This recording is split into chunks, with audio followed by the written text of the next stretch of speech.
that whole mile wide and an inch deep narrative, it's just another version of the dark continent thing. And I keep wanting to say, what if it's a mile wide and a mile deep? What about that? So, you know, what do we want to call ourselves in the West? Do we want to say that we're a mile deep, but only an inch wide? And you think, oh, wait, do you think maybe if we're not actually growing on our width, maybe we've been digging in the one spot for too long? Welcome to another episode of Out of the Margins podcast. Welcome, everyone. It's really exciting to be here. And today we are having, of course, Simon and I, but also having back Kamwende with us. Thank you, my wife, for agreeing to be part of free labor. Yes. And also, of course, I mean, none of the guests have been paid to be on this podcast. That's true. Sure. Okay. And of course, Tamie, thank you so much for being part of this podcast. Hello, I'm just so delighted to be here. Well, how about we were around with introductions, just to introduce ourselves. Kamwende, can you remind our audience again about who you are and what you do? Yeah, sure. So my name is Kamwende, and I am currently serving as an associate pastor at a church in Greensboro, All Saints Greensboro. And I was born and raised in Kenya, and I came to Australia when I was 18 to do my undergrad, and have sort of been back and forth from Australia and Kenya for the last 10 years. And now I'm married to a Mexican, and we are planning on heading on mission to Mexico at the beginning of next year. Cool. Great. Did you do a theological undergrad or? Oh, no. So my undergrad was in commerce, and then my master's was in theology, divinity. Awesome. Yeah. Tamie. I'm Tamie, and I'm born and raised in Australia, as you can probably tell from my accent, but we've just spent the last 10 and a half years living in Tanzania, and currently have returned to Australia and trying to like life in Australia. And I'm working as the mobilisation lead for CMS South Australia and Northern Territory. But I'm very unused to being addressed as Tamie, because for the last 10 years I've been Mama Elliot or Mama Callum, or I've been Mrs. Arthur sometimes, Arthur being my husband, or I've been Dr. Tamie or Dada Tamie, or some kind of title. You can't ever just call someone their name. Yeah. So anyway, we're in Australia now, so I'm getting used to being called just Tamie. Yes. Can you tell us a little bit about what your experience is with prosperity gospel? What do you have to tell us today? Well, most recently I did a PhD in it. Yeah. So that was an experience in of itself. And I know lots of people find they find PhDs a very hard time. It was a completely joyous time in my life. I really loved doing it. And in part, I really loved doing it, I think, because of the subject matter that I was doing it on, the theology of prosperity of this group of Tanzanian women. And I just loved these women, and I loved what they had to say. And so it was just like an absolute privilege to kind of write and record and analyse what they were saying and kind of bring it to a larger audience. So I've had that experience with prosperity gospel, but it really came out of our experiences in Tanzania, that we came to Tanzania expecting to encounter and be part of combating the prosperity gospel. And we'd heard about it, we'd heard what a problem it was, we'd heard about that from Africans, from Tanzanians. But we got to Tanzania, and it just, what we were hearing looked different from what we expected to encounter. And we started playing with this idea that maybe this was doing something different from what we thought it was doing, and that it actually could be even maybe good, something that God was using. And in the end, that was kind of the conclusion that I came to. I'm sure we'll talk more about that as we go on. Yeah. And I became frustrated with how the prosperity gospel in Africa was talked about outside of Africa. I felt frustrated with that on behalf of the Tanzanians who I knew and loved. And I thought these people are being slandered, really. Yeah. And also, and not only, but if the Holy Spirit is doing something good here through the prosperity gospel and we're calling it something bad, are we not blaspheming the Holy Spirit as well? And I mean, that's pretty high stakes. Yeah. And so I just, and so it was a privilege really to be able to bring some of that out, and to spend time with those women and their theology. Oh, that's great. Wow. Fantastic. Can't wait to hear more about that. Yeah. Well, before we start, actually, then how about we talk about tea? Who wants to start? Well, I mean, we've heard in episode 1 about how you have your tea, Kamwende, and you've talked about it too. Have you? Well, in Mexico, we actually don't drink tea. Yeah. In our last episode, we Yeah. talked a lot about hot chocolate and chocolate milk. Yeah, we ended up talking about Milo. Yeah. And yeah, so that was Milo. Yes. Okay. Not Milo. Okay. Milo.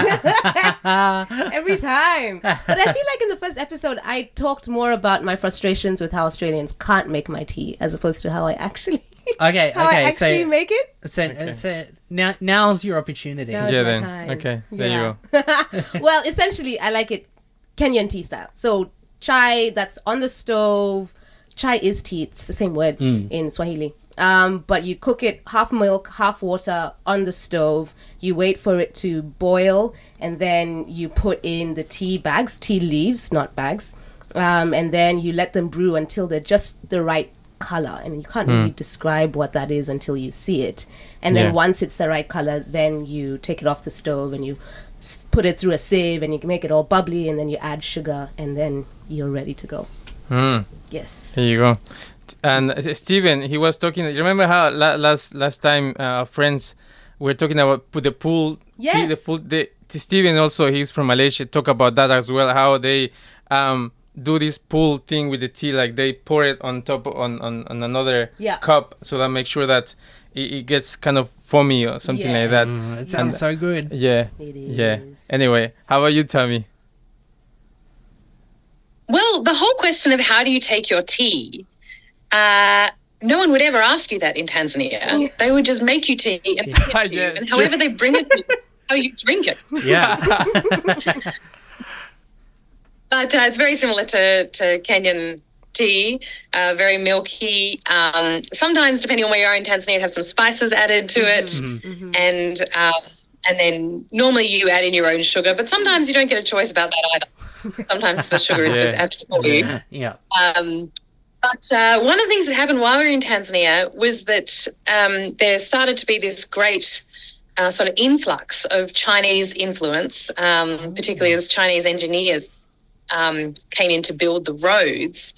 And that meant that there were all these new types of tea that were introduced in Tanzania. And so you started to be able to get green tea and soy sauce, which I know is not a tea, but it was like all this Chinese stuff that started coming in. So that was very interesting. And I like I'm very into green tea, and I like my green tea with mint, which in Tanzania they call Moroccan green tea. I don't know why. I don't know if it's got anything.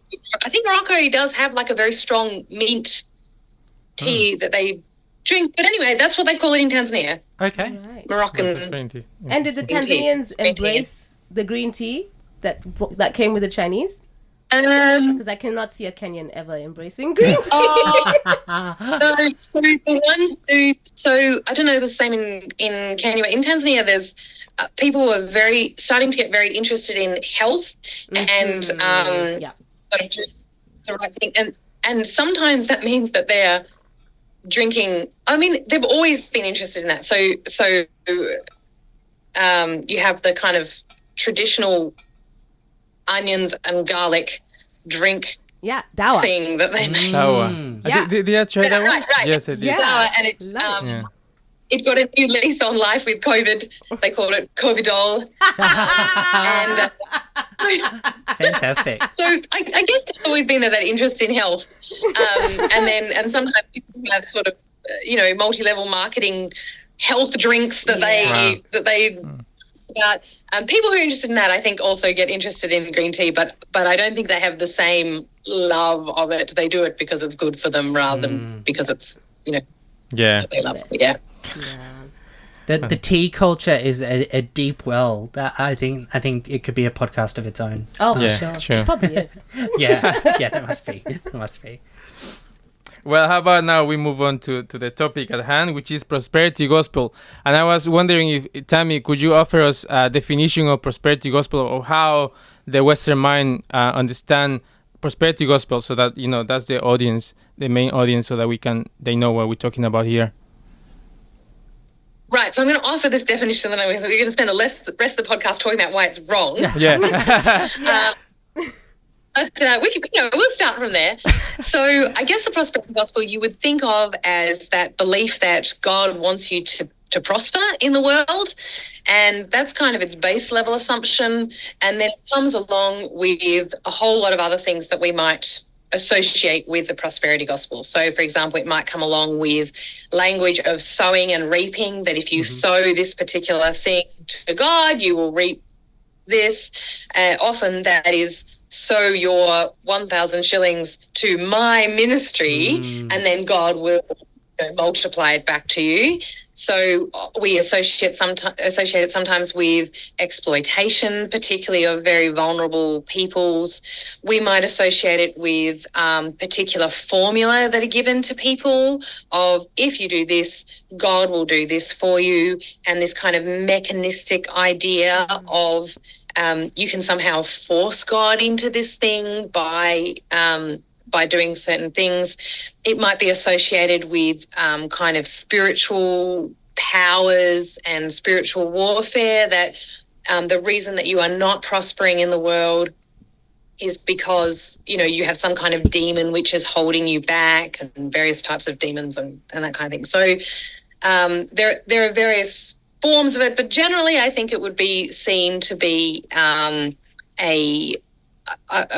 theology which produces superficial Christians who have no place for suffering in their lives, and who see God as little more than, a Santa Claus or a vending machine. I think that would probably be the stereotype. Yeah.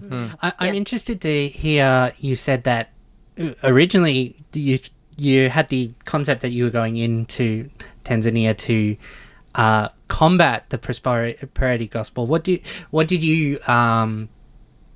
you expecting? What did you think specifically about African prosperity gospel before you actually went and experienced it yourself? Yeah, I was expecting something pretty similar to that stereotype that I've just described. I was expecting to encounter people who said, well, if you do this, God will do this for you, who were really kind of focused in that way, that they thought life was about me and getting wealthy. And I understood that it was a poverty context. And so there has to be an element of, of being able to get along in life. But I think I thought people are getting that the wrong way, and they're so focused on myself that they're actually missing who God is. So, and I think I was concerned for people. I was concerned for who are already poor, who are already downtrodden in some way, and who are then being told, well, it's your fault that you're like this. And I just thought that is, just so unfair to tell people that, so unpastoral. So those were some of my concerns. Yeah. Well, you're looking at me. Everyone's turned their heads to you, so it's...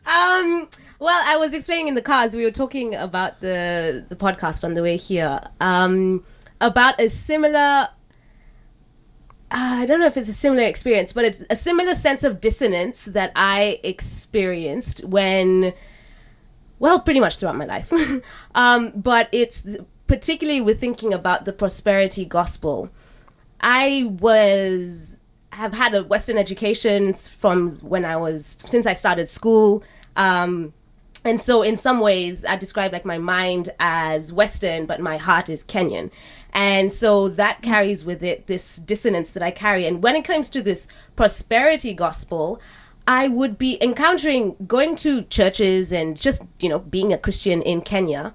And I'd be listening to these preachers and talking to my friends. And this is particularly after I had been in Australia and come back, and I was working in Kenya after my undergrad. And I was like, there's just something that's off about what I hear, primarily Western people, saying about the prosperity gospel and what I'm observing. And there's this deep, I feel, paternalism that's sort of entrenched in the Western view of African prosperity gospel, because there's this phrase that the Christianity in Africa is a mile wide and an inch deep. And it's this sense of, there are lots and lots of Christians and everybody would call themselves Christians, but they're not mature. Like they need people to tell them how to actually understand God and how to actually read the Bible. And case in point, the prosperity gospel. And when somebody says that, it's often with those stereotypes that you've got in mind. And I was just like, okay, I understand this idea of the prosperity gospel, but what I'm seeing isn't that. Like, it's not. If all of these people, all of my friends, all of the Christians in Kenya are in some way buying into the prosperity gospel, and if it is this kind of scam of people who are being continually promised this thing, and then they're still in poverty, many of them, or they're still struggling in their lives, and they're not somehow understanding that they're being scammed. Like, they're just sort of continuing going to the same church and giving to the same pastor and doing the same thing. And the implication is like, well, are they just stupid? Like, are Africans just dumb? Do they just not understand that this is obviously not working for them? Because if it is what the prosperity Western conception of prosperity gospel is, then you would think at some point that someone would wake up and say, oh, hang on, I sowed my seed and I didn't get it back, so maybe I should stop sowing my seed. But they're not. And so it's like, well, I don't believe that all Africans are stupid. Maybe there is a point at which we are not understanding that this definition of the prosperity gospel that's in the Western mind is not actually accurately adding up to what the reality is, because the implication, and I think some of the unrecognized bias behind it, is this paternalistic view of Africans that they're just not quite that intelligent, or they just haven't quite figured it out. So, right, yeah, that's what I was going to say. I think you're right. It does come from an idea that, well, they're just stupid, and it's not. That's not interrogated. We just think, oh yeah, that's of course that's how Africans do it, and they are stupid, or they are ignorant, or any of those biases and and terrible things that people have thought about this dark continent. And don't you think? I think that whole mile wide and an inch deep narrative, it's just another version of the dark continent thing. And I keep wanting to say to people, what if it's a mile wide and a mile deep? Have you thought about that? So, what do we want to call ourselves in the West? Do we want to say that we're a mile wide but only an inch deep? Because the other way. Well, actually, an inch wide and a mile deep. We want to say we're a mile deep, but only an inch wide. And you think, I don't know, do you think maybe if we're not actually growing on our width, maybe we've been digging in the one spot for too long? Maybe we want to think about, I don't know. Like, there are different ways to know that as well, right? And and I think, I think one of the things that I felt was that we'd heard about this prosperity gospel, which was so terrible for people, from Tanzanians themselves. And I think, and what I came to realize was that those people who were telling us that, it's not that it's not true, right? It's not that there are not those, I call them the crazies with the Mercedes, right? It's not that there are not those crazy prosperity preachers out there who are giving you this sort of really extreme version. I mean, they do exist, right? But these people who I was hearing, it was actually in their interests to come and tell me about those people because they were trying to recruit missionaries to go to Tanzania. And so it was in their interest to bring a deficit story of what was happening there so that people like me would go and you know, fill those positions that they wanted them to fill in. And so I had to, hang on, I thought I was hearing this from Tanzanians because it was an authentic kind of description of the Tanzanian church. But actually it was kind of playing into its own agenda. And so then getting there and being like, oh, hang on. So for example, one of the early experiences that I had was listening to my friend Lizzie, who was teaching this class called Binti Sayuni, Daughters of Zion. And she was absolutely teaching that she wrote this formula on the board, a formula, exactly what I expected to see. Prayer plus hard work equals success. And she spent the whole time talking about how to succeed. And so, you know, you look at that and you think, I mean, she's teaching people about success. That's, you know, and success and prosperity, same word in Swahili.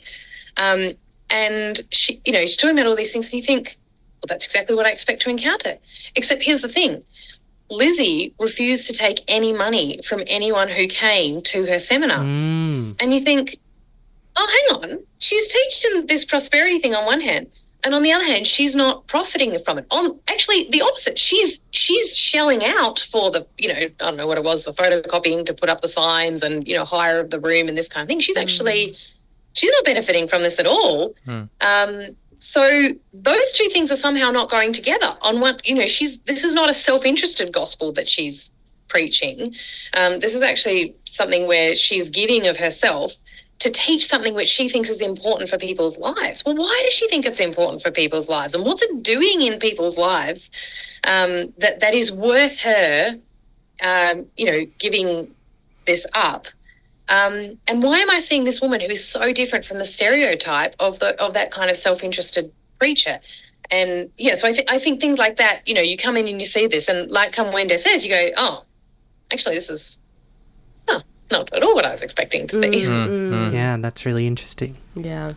I'm coming from a background where I've read Costi Hinn. I've seen That's American Benny Hinn's Gospel. son? Yeah, Benny Hinn's nephew who walked away and did that sort of big expose on the prosperity gospel. Yeah. That's the American Gospel Netflix one. Yep. Oh, yeah. Yeah. I have many thoughts. Yeah. Yeah. So do I. We talked about this, Tamie. You remember that? I think we did. Yeah. That's okay. Okay. Well, we can get to it.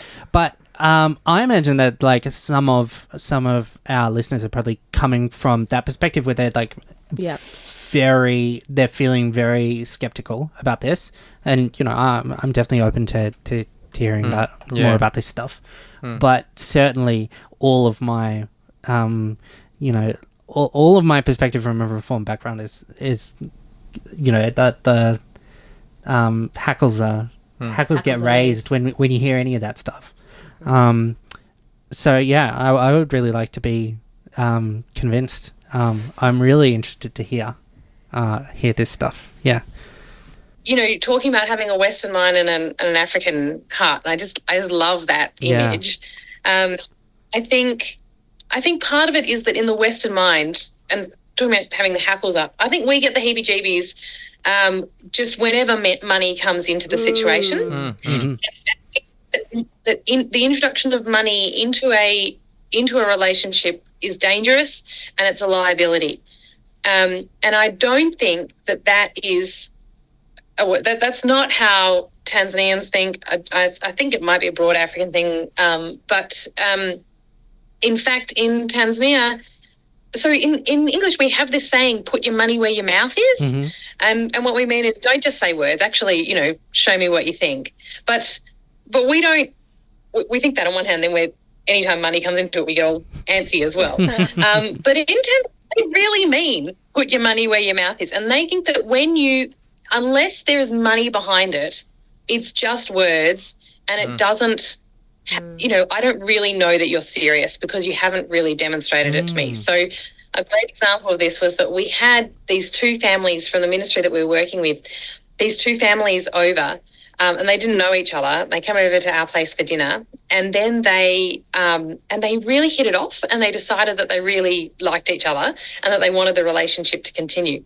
And so the way that they demonstrated this is that the next day, one of them went to the bank and opened a bank account in the name of the other one's daughter.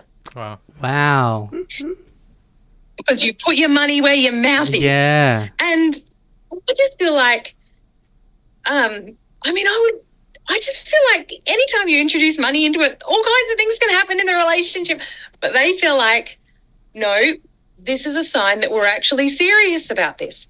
And so when it comes to your pastor, are you really serious about your church? Why wouldn't you put your money where your mouth is? When it comes to God, why wouldn't you tithe your money? Because otherwise, well, you're not really serious, are you? Because money and relationship go hand in hand in Tanzania in a way that I don't think it does in the West. And I think this is a big misunderstanding about the prosperity gospel, is we sort of want to come to God and for it to have nothing to do with our material life in many ways. We want it to be spiritual. And that is just a nonsense in Tanzania. That if you're going to come to God...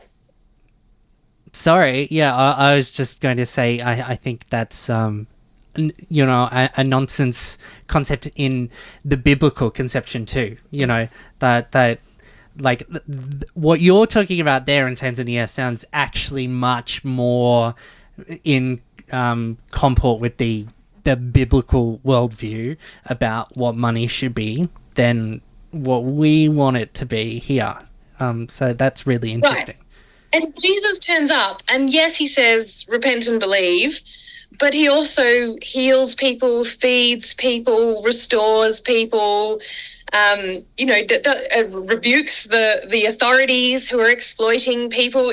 All of that is part of Jesus' ministry as well, because Jesus isn't just interested in saving our souls. He actually is interested in something much bigger and much broader and much more holistic than that. And I think that is part of what is going on in the prosperity gospel, is this sense that surely God has something to say to my actual life situation as well. It's not only about saving my soul, and surely God demands something of my material well-being as well, that he's actually not just interested in my words or my praise, but he's actually interested in my practice and my hip pocket as well. So how about we actually jump into that mafanikio theology. Oh, so well on the Swahili. Asante sana. Yeah, 3 words.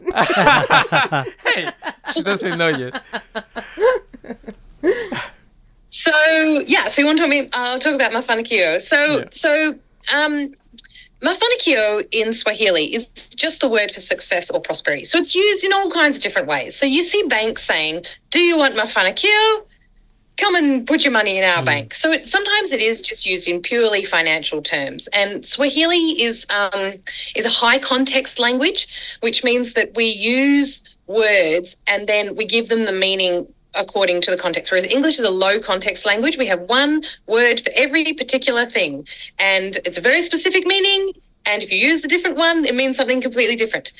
So you can't take this word and use it in a different context. It would just wouldn't make sense. But in Swahili, you have these words that you can use in all kinds of different ways, and the context tells you what it means. So you can use mafanikio to mean financial, and financial only, but you can also use it in other ways. And the women that the particular prosperity theology that I was researching for my PhD, they were saying, well, when I say mafanikio, I actually mean all kinds of different things. So they mean spiritual prosperity, financial prosperity, emotional prosperity, inner peace, educational prosperity, they include in that. And really, and they're not just talking about different types of prosperity. They're talking about you have to have all these things together.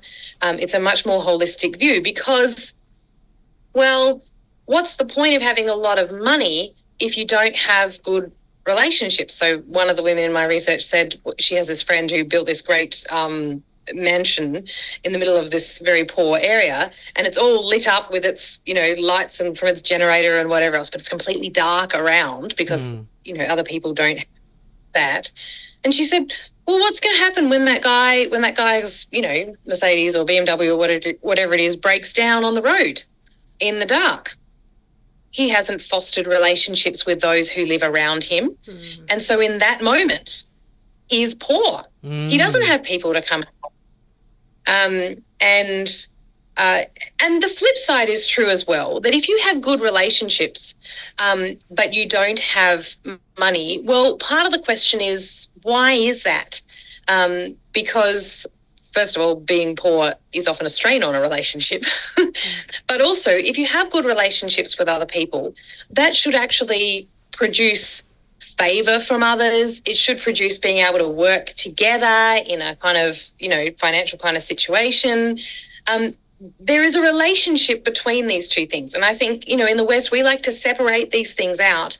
But these women were definitely seeing it as part of a package. They saw God as the source of all kinds of mafanikio, of prosperity. And so they felt that if you have, for example, financial prosperity, but you don't have God, well, you can't really call it prosperity because, well, first of all, you don't have eternal prosperity, so it's only for now.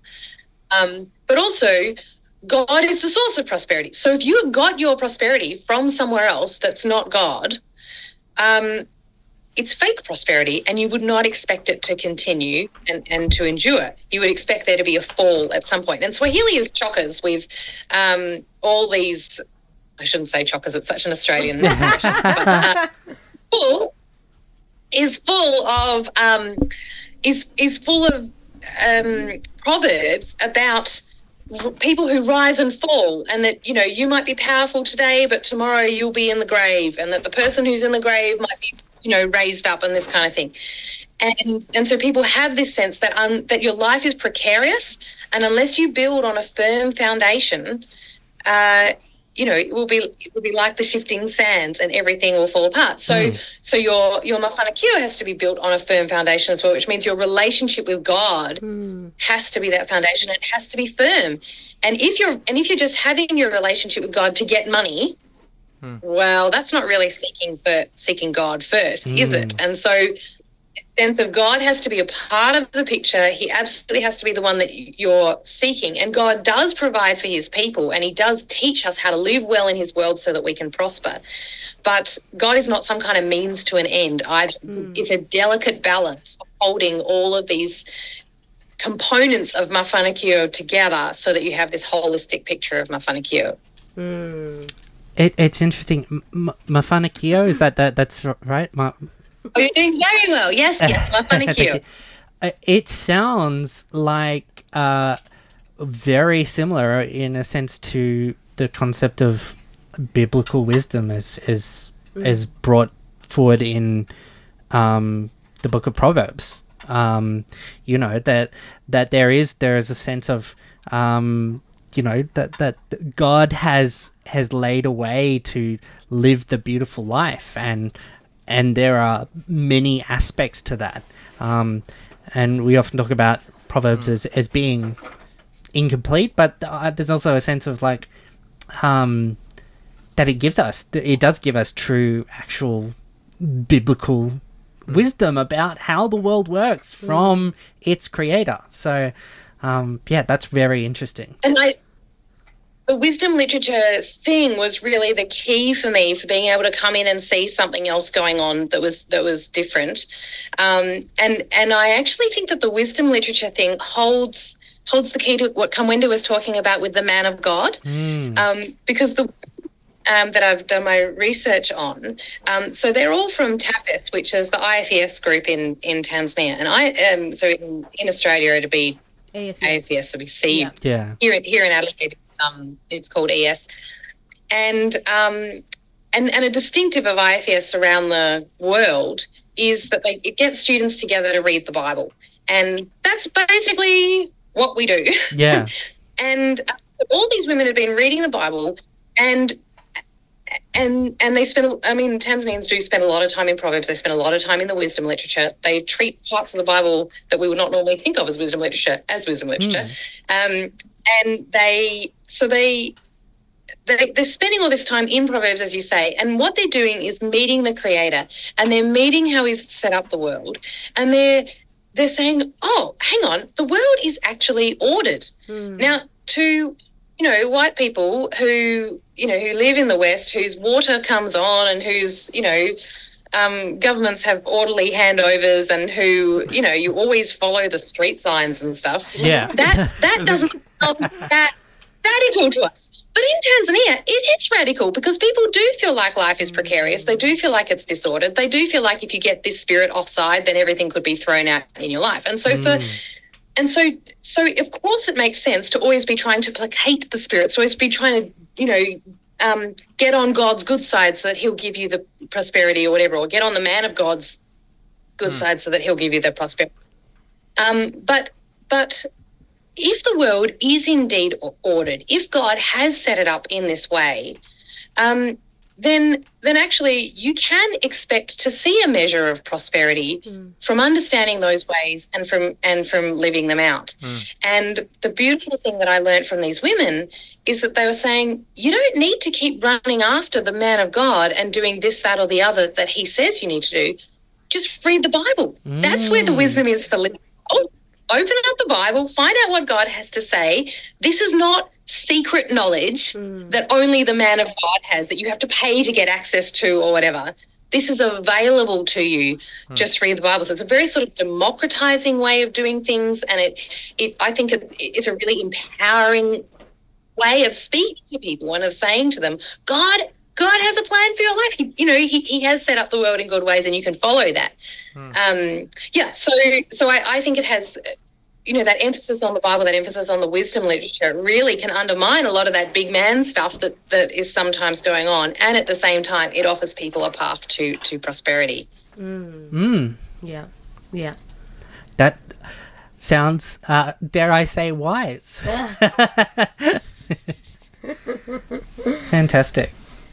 I think that when you talk about that people are expecting of God doing something, I think that's actually something beautiful. That I think that in a context like Australia, where you have things that work, I mean, the system works for the water or for electricity or for everything, and therefore you don't find yourself having to resort to expecting God to provide something, because you have everything in hand. And therefore sometimes people are hesitant to pray and actually expect that God will heal someone, will provide. That sort of behavior is that I think is the outcome of not having that type of faith that is expecting that God will provide or will show up. Yeah, and the faith that is born out of necessity. Yeah. Like if you don't have other options, yeah, you really don't. And then like God is your option. Like he's the safety net. You don't have Centrelink. You don't have Medicare. You don't have a rich family who'll be able to swoop in and give you a home mortgage if you need it. Like it's not there. So you really need to find, I think that just the context means that people have to their faith that is born out of that context is a very practical faith that really sees the manifestation of God and believes in the way that God is going to show up really evidently in your life, because there's no backups. And so you have this really wholehearted faith, which I think is what the gospel's really encouraged. Like, yes, have faith, believe. And when you don't have other options to put your faith in, then you can have this wholehearted trust in God. But I think the question is, and this is what my research wanted to say, is what kind of faith is it? Yeah. How are you going to depend on God? So are you going to depend on God by just praying really, really hard? Or are you going to show your dependence on God by getting out and doing something? So one of the women said to me, you can sit in your room without the electricity on and think, I'm going to pray really, really hard for God to turn on. Or you can get up and flick the switch. And this is, and this, I think, it's an important corrective in a lot of ways, because it's a corrective to a prosperity gospel which just says the only thing to do is to just pray really hard or work through the man of God or that kind of thing. But it's also a corrective to a passivity. And and I think for a long time in Tanzania there was this theology, I call it a poverty gospel, which was this idea that it's harder for a camel to go through an eye of a needle than for a rich man to go to heaven. Mm-hmm. So if a person is rich, if they're wealthy, they're probably not a Christian, or they've probably got their wealth in wrong ways. And so there's this theology surrounding that which kind of consigned Christians to being poor and poverty as a sign of holiness or a sign of righteousness or something. And so there's this problem where to be a Christian you have to be poor. Now the problem with that is that baked into who Tanzanians are and their Africanness is this desire to provide for others and this desire to be generous. So I remember talking about prosperity gospel with a friend of mine and talking about, why is it that we're wanting to be rich or whatever else? And his response to me was, I mean, are you praying to be poor, Tamie? And the implication of that is, if you're praying to be poor, are you praying to be, or if you're wanting to be poor, you're not wanting to be rich, are you wanting to be one of the people who doesn't provide for others? Because that's what it means. To be rich, means, in a kind of traditional African sense, means to provide for others. Yeah. And so if you don't want to be rich, you don't want to provide for others. Do you want to be the burden on others? Do you want to be the one who doesn't have to give to people, who other people have to give to instead? And you hear that and you think, okay, hang on, I'm suddenly thinking quite differently about wealth, about how we think about wealth. And with this poverty gospel, there was this sense that there was sort of no way to do that African thing of providing for others, of being, rich or wealthy, and to be a Christian. And so that's your choice. And Kamwende, you talked about this in the first episode, I think, that this decision between being African or being a Christian. And that has played out in Tanzania in terms of wealth. Oh, no, well, you can't be wealthy and be a Christian, but except that wealth and providing for others is part of what it means to be African. Yeah. So hang on, what am I going to do there?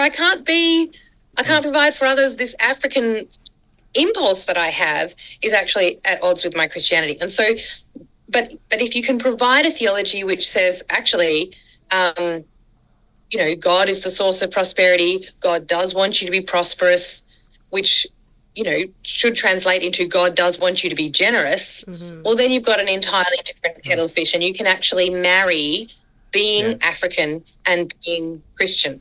And I think that is what the prosperity gospel is trying to do. And like I say, a number of the versions of it sort of group there, and it ends up being exploitative and not very good. But I think there are versions of it where people, they do have this sense that God wants you to be wealthy, and he wants you to be wealthy so you can provide for others, so you can be generous to others.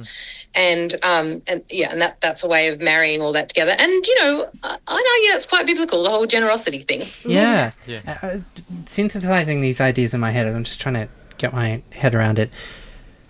That sounds like, Paul's concept of, and he says this like a few different times, is his desire not to be a burden as a concept of love. And part of what he does, that like he says he does, is that he works for his money so that he doesn't need to be provided for. And that's one of the ways that he loves the communities that he goes into. So I think there is a sense in which that partnered with the sort of wisdom of Proverbs and the concept of living a quiet life, working with one's hands, and not being a burden on the community. There are actually things that all come together that when the way that you talk about it sounds very, very biblical, and something that we can we can learn a lot from as Westerners who don't want to think about that stuff at all. Yeah. I feel like what you've talked about, Tamie, is one of the core things that underlies the misconception of the way that Westerners misconceive what the prosperity gospel as it often manifests itself in Africa to be. Because part of the worldview of Kenya, Tanzania, most African cultures is this key of wealth equals generosity. It's just an assumption. Yep. Like if you have wealth, Right. you have responsibility to help those without wealth. And so, like you were saying, the desire for wealth is implicitly the desire for assisting other people. But when a more Western mind might hear the desire for wealth, they're thinking about it individualistically. They're like, if I want wealth, if anybody wants wealth, they're wanting it for themselves. They're wanting it for what it's going to benefit them. They're not thinking about how they're going to spread it. Therefore, it's wrong to want wealth, or it's wrong to tell people that they should prosper. God wants them to prosper, because there's this underlying individualistic concept. Whereas what underlies the prosperity gospel in the many African contexts is a generosity, an understanding of a communality that we have as people.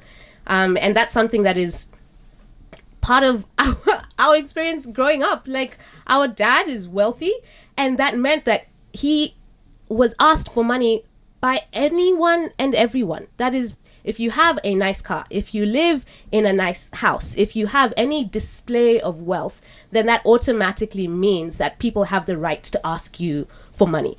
And you have some form of obligation to give it to them. It doesn't mean that they ask you for 1,000, you have to give them 1,000. They ask you for 20,000, you have to give them 20,000. But the guy who you sell newspapers to on the side who sells you newspapers in the traffic on the way to work every day, he might one day ask you, "Oh, my grandmother is sick, and we think that the funeral is coming up, and we've started raising money. Can you please support?" And my dad would be like, "Yeah, of course." Or the guard who guards the estate or the office or anyone. And the closer those are randoms, but the closer the proximity, let alone your colleagues will definitely, my colleagues would ask me for money all the time. And I wasn't wealthy, but my dad was. And so the assumption was that I can ask Kamwende and she will be able to give me something, that she will have an obligation and will recognize that her proximity to wealth means that she brings everybody that she's in community with closer to wealth. And that's just something that undergirds the entire society, because we don't have a welfare system. We don't have people, we don't have a government that's going to give us money if we're going on hard times, if we're unemployed. No, that doesn't really exist. It's your people, it's your community, and your ability to ask for assistance from your community, and those in the community with more wealth have greater responsibility to help with that welfare. Yeah, and they hold wealth in trust, I think, is a good way to think about it. The wealthy hold the wealth in trust for others, whereas we tend to think, we in a Western mindset, I have this wealth and it's mine. But I think from an African perspective, you're thinking much more, I have this wealth and it's not mine. Yeah, I wanted to talk about that as well, that from the, people being nervous about money. My experience as a Mexican coming here to Australia, I came here 8 years ago, and coming here I was very my community was very Latin American community, and there were times that I would struggle with money, I wouldn't have enough money maybe for rent the next month or something like that, and I will be very much open to ask my Latin American friends, and they will be very much happy to help me. That was not an awkward conversation to have at all. But I wouldn't be able to ask that and to talk about that with my church friends. No way. And even if I'm talking about, there was a time that I will ask someone to borrow me $2,000, and same way someone asked me at one point $3,000, but that was not it's not uncommon. Okay, yeah, I know you are in need, and I know you're gonna return the money, so it's fine. It's not about there is not that distrust or that way of this is weird. I just think that view of wealth that changes everything about, you know, any concept of prosperity. You know, if you're hoarding and keeping all this money to yourself, and you know, you're like, hey, I want lots of money so that I can be a pool family and have a pool. You know, that's a lot different to, you know, being entrusted with money means that I can support my community, and I think that's something that you know, I mean that's something hard to get my head around as an Australian, and I think that's something that we have trouble envisaging even. So can I complicate it further for you? Please. Yes, please. So one of the ways that this kind of coincides is with the idea of contentment, because I asked, so that these women in my research were always talking about gaining more, and God always wants you to be growing more, and they had it really that they're using Genesis 1 and the creation mandate there of constantly multiplying and filling the earth, and they were not just talking about like having more children, they were talking about financial multiplication and this kind of thing. And so I said to them, well, where does contentment come into this? And they all said to me, oh, well, godliness with contentment is great gain, because they're, you know, wonderful at quoting various Bible verses. And I said to them, how does contentment fit in then? Because, you know, can you ever come to a point where you say, I have enough? And actually I have, you know, a house now, and I'm able to educate my children, and, you know, a little bit set aside, and that's enough for me. I'm content. I don't need a bigger house. I don't need, you know, more cars or whatever. And they were all horrified, absolutely horrified. That you would say, I've come this far, and now that's as far as I want to go. And on one hand, that's because mafanikio in a kind of Tanzanian context has this sense of momentum, and this idea that if you, like if you're going up a hill, that if you stop when you're going up a hill, say on a bike, when you're on a bike, that you'll just slide back down. So they didn't really see a plateau kind of idea. So that was one sense. But also they had this sense of why would you want to stop? One of the women said to me, do you think that the needs in our world are so few that you would stop growing in wealth? Interesting. And wow. And so I was saying to them, well, what is contentment for you then? If it's not stopping at a certain point, because you always have to be growing so that you can be more and more and more generous, what is contentment? And they explained to me that contentment is using what God has given you in the process of prosperity, and only what God has given you. So one of them said to me, so I would look at my phone and I would say, this is my phone, and I love my phone, and I'm going to use my phone in this, you know, to produce prosperity. I'm not going to look over at your phone and say, oh, your phone's better than my phone, so I want to go get that. I'm only going to use my phone. I'm going to be content with what God has given me, as in with the resources God has given me to produce prosperity. Sure. But contentment doesn't mean that I stop producing prosperity, or that I stop at some point.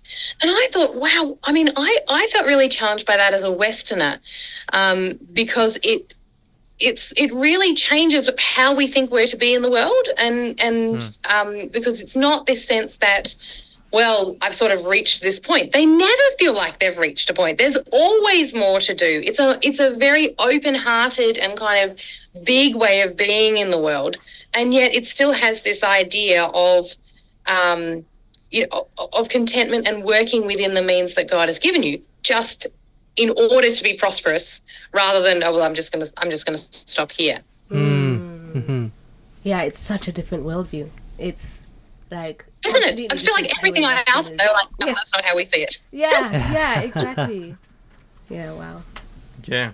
You know, I think one of the coming back to that idea of, you know, prosperity gospel being superficial and whatnot, I think sometimes I find it useful to think about the prosperity gospel in terms of the parable of the sower.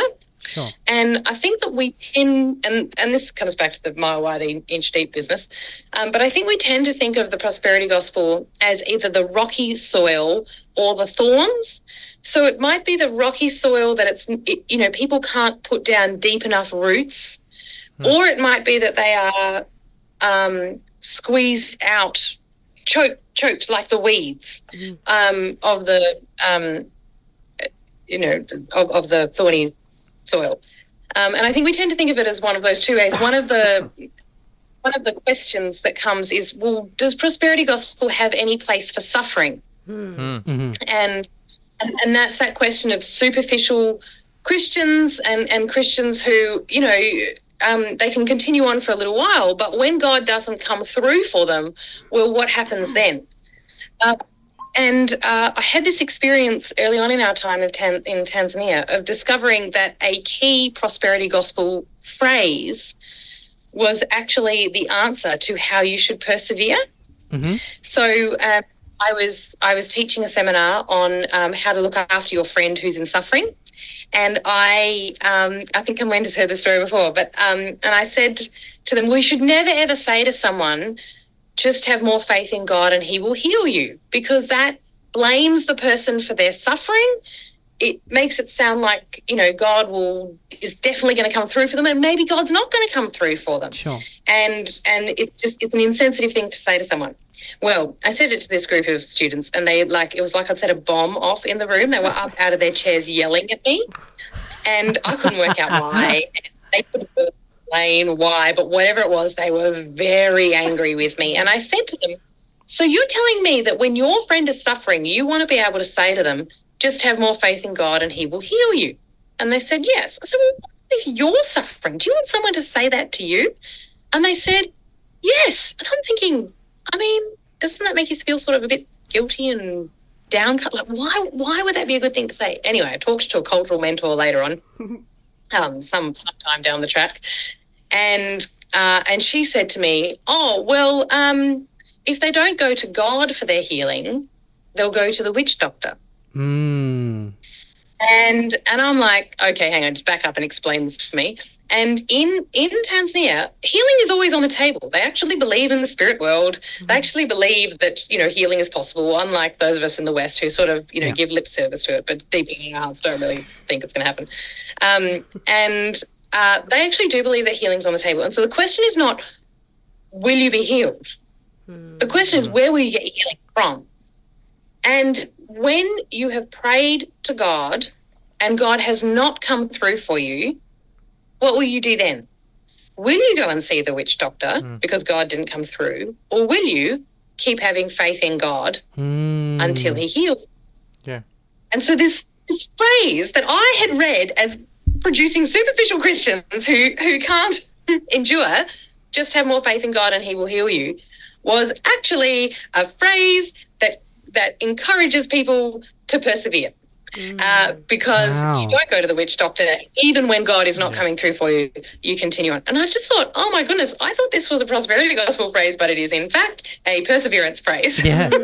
So, depending on the context, will really depend on how that is read and what will happen. And in the West, we just have no ears for that. We can't understand that because our context is so different. Mm. Our podcast has gone full circle. We're back to contextualization. So yeah, there you go. In terms of that suffering, Tamie, I think just so well said. Like your ability to articulate the things that I feel is intense. It's so good. Yeah. Sure. And I think another aspect of it is the way in which suffering is already a part of the world view in many African cultures. Like, people suffer. And people suffer everywhere. I'm not saying that Westerners don't suffer. There is an immediacy and an intensity, I feel, to the suffering that is experienced in very many African cultures that are war-torn, that have political violence, that have historical tribal clash. Like, the amount that people have lost, often just by existing in an African country, is a lot. Yeah. Often. And so when you see any Christian who has experienced that depth of suffering that so many African people have experienced, that is persevering in their faith, and that is simultaneously going to this church that you are saying is preaching the prosperity gospel, there's questions that need to be asked. Because how is their faith and their confidence in God so deep that their suffering has not prevented them from walking away from their faith? Mm-hmm. And yet this teaching is not deterring them from that. If that teaching didn't have the context of suffering in it, how would it be effective in the context of many African cultures? And I think that it's just because many times, maybe when we hear prosperity teaching, a preacher doesn't need to say, oh, and by the way, you're also going to suffer. Yeah.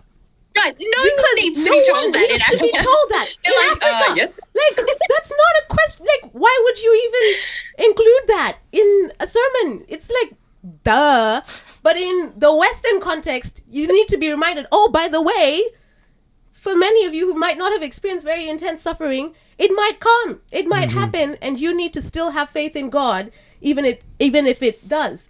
And when I compare the university students in Africa that I have talked to and done ministry with, and the university students in Australia that I've talked to and done ministry with, the African ones aren't having existential crises because of the difficult things in their lives. The Australian ones are. They're the ones who are questioning their faith, doubting, walking away from their faith, because they don't understand and haven't been able to conceptualize in their Western worldview how suffering fits in. And then now they need to start understanding how the whole God and suffering thing works together. But in the African context, in the Kenyan context, they've been wrestling with this since they were 5. And they've been struggling with these questions of suffering, and their faith has been deepening and deepening in a really profound way. And what they need to hear is that God does want you to prosper. Yeah. He wants you to have a good life. Everything might be chaotic, everything might be painful, but there is a good God. He's looking out for you. He's your father, and he will pull you through. Continue to have faith in him and not in other things. That's what they need to hear, and that's what the Mafanikio gospel and other prosperity gospels in the African context are really promoting. This different vision of life that is way more in line with the kingdom and the flourishing that Jesus has purchased for us, rather than continuing to say, and you're going to suffer, but remember, you're going to suffer, and make sure you continue to have faith because you're going to suffer. People don't need to hear that. They really don't. Do you want to grab So your when mic I- and just drop it? Yeah, exactly. Yeah. That's a great idea. Yeah, sorry. So this woman that I was speaking to, my cultural mentor, when I asked her about this when I accidentally told everyone to go to the witch doctor, she said to me, so I was talking about this, and I said to her, but what if in the end you keep having faith in God and keep having faith in God, and then he doesn't come through for you? What if, you're not healed? What if you die? And she looked at me like I was stupid. And she said, she goes, well, God is still God, Tamie. Like, Wow. you think you can force him to do anything? And I was like, I mean, there it is. That's, she actually believed that God can do whatever he wants to do. That is her base assumption. And then, and the thing that they need to hear is, but that God, he actually does believe good for you. Whereas we think God is basically always on my side. Things are always going to go well for me. Yeah. And so when that doesn't happen, it we're like, oh my goodness, I don't know what to do with this. Like you were saying. And she was just like, God is still God. I mean, what in this situation made you think that I was not saying that God was still God and still in charge of everything? She just had all the completely different base level assumptions to me. Yeah, and a profound theology of the sovereignty of God, much more profound than you might find in several Western contexts. So profound that it doesn't need to be Explained. taught, and people don't need to be it's like don't go ahead with it. it's They just already know. there. Yeah, Yeah. exactly. Yeah. Exactly. I feel like we can go on until tomorrow, but maybe the last point we can talk about is how can Australians or people in the West apply this type of theology in their lives. Tamie, coming to Adelaide, have you Yeah. Have you had any experience, bringing this stuff to other people in a way that's been prosperous? Well, I think just to come back to the American gospel and Kostihin and friends. Yeah, Of course. yeah. Tell me more about that. One of the things that struck me about that is that all the people who were speaking on it, and they were predominantly white Western men. Yeah. Yes, except for one Korean American, but all of the other ones who were like, "This is the true gospel. You must listen to us," were white men. And they were in their offices. And they're big churches. And they're hundreds of books behind them. Yeah. And I just thought, you're just showing your wealth, and you're here with all this wealth displayed for everyone to see. I mean, that's not how they would see it. Yeah, but it's true. From an African perspective, when you show anything, what you're showing is, this is the wealth that I have. They had it all there, and they were there criticizing the prosperity gospel while displaying all of their prosperity. And I just thought that disconnect was really, I think, lost on them. It wasn't lost on me. That's potent. Yeah, really interesting. Right, yeah.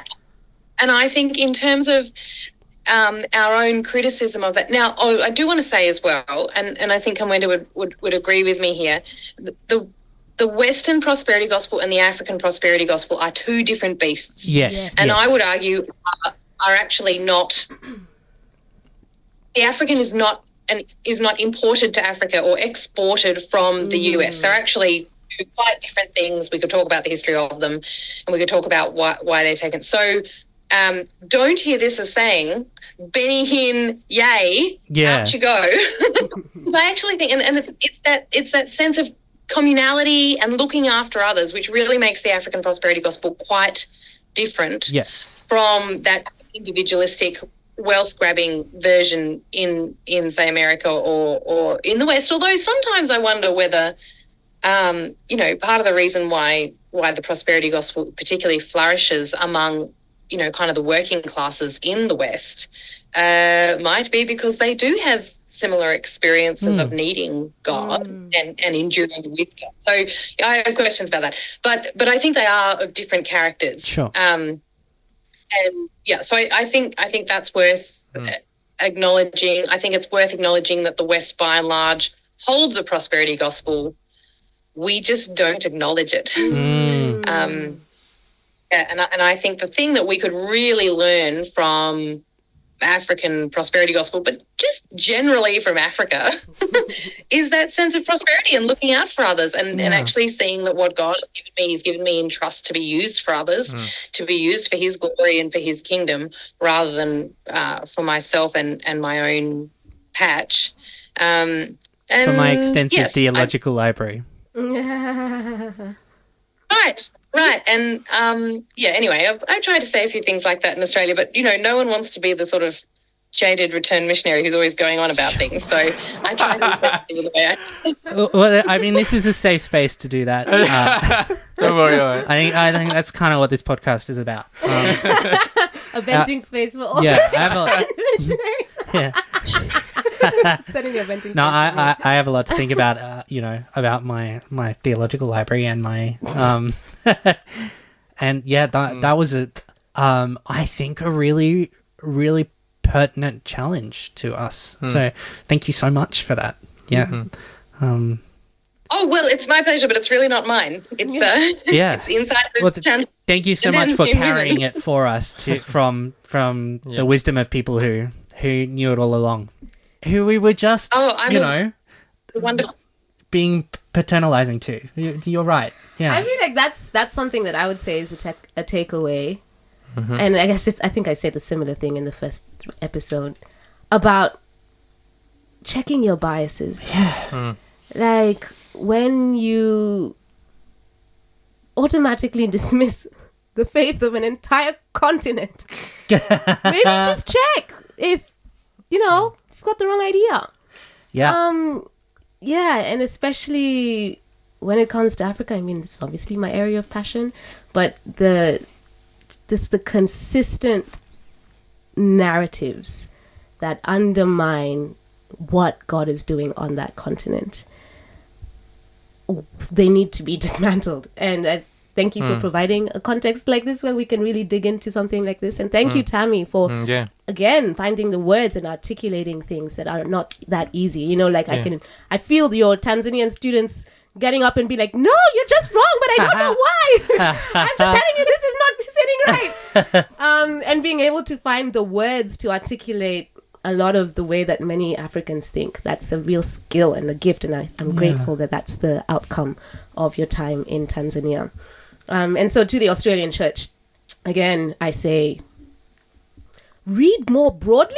Yeah. You know, because if you're only reading those white American pastors with their perspective and their misconceptions about other people, then you're developing the same perspective and the same misconceptions that might be different. So read African scholarship, read African literature, read Latin American if you can find translations from Spanish. Yeah. You know, like try to extend your worldview. And when I realized this, because I obviously undergrad in Australia, and I looked back, I write down all the books that I read, and I looked back, and for like 5 years, I hadn't read any one that wasn't white. Yeah. And I was like, whoa.